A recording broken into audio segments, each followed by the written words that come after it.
So, following the tragic death of Ricky Hatton, it's now been announced that Kell Brook will be making a comeback to boxing to fight the opponent Ricky Hatton was originally supposed to fight, a bloke called Issa Al Dar, who's got a record of 8-3.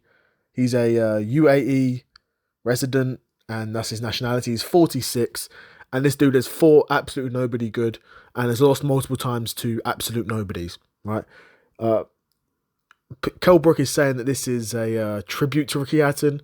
It's probably more of a money grab. I imagine these Arabs are probably giving Kell Brook a decent payday to keep this event going, and Kell Brook's still a somewhat recognisable name across the world. And Kell Brook's fought at world level only a few years ago at this point. Well, more than a few years ago, but do you know what I mean? His last win was against Amir Khan. He smoked him. And Kell Brook is still very much an elite operator. Now, Kell Brook can't come back today and win a world championship. He probably wouldn't even be able to win a European championship because he's been out for so long. But do you know what I mean? He's a much higher level boxer than Issa Al Dar. Like, come on. Like, literally, I had to search this guy up on BoxRec. I had no idea who this guy was. And this guy's lost to scrubs. Okay, let's go through his record, because how is guys like this fighting Kell Brook? Kell Brook at one point was fighting Triple G. Was fighting, Terence Crawford. Was fighting Errol. Did he fight Errol Spence? But he's fighting these huge names of the sport, huge relevant names in the sport. And in 2025, he's fighting a guy called Issa Al Dar, sorry. The guy spent most of his career at welterweight and super welterweight from the looks of it. So this guy, Al Dar, lost his fourth fight against a guy making his pro debut. He got stopped by a guy making his pro debut in 2 rounds. He then would lose to a guy called Anthony Woods by a split decision, a 4-round split decision.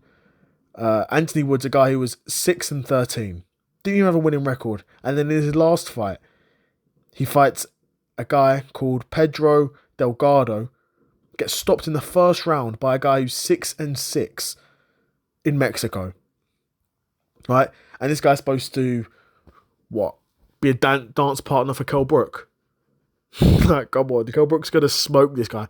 And if Kell Brook doesn't smoke this guy, it is an absolute sort of exhibition job. Like, okay, we'll go out there, nobody's going to get hurt. It's not going to be a real boxing match if Kell Brook doesn't smoke this guy in 1 round. Because if a guy who is 6-6 stops this guy inside a round, Kell Brook should be doing the exact same, if I'm being honest.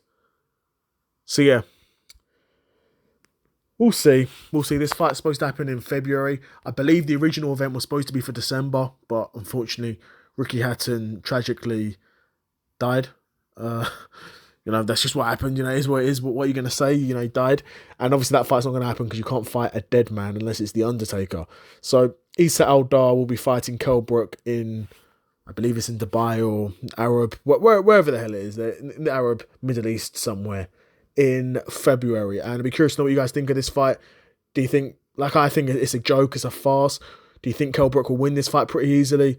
I don't even want to put out there that, do you think Al Dar will win? I don't even want to speak that into existence because this guy cannot beat Kell Brook. So let me know what you guys think in the comments below. And yeah, another episode of the Seth Solo Side Quest in the bag, and I'm out. Peace.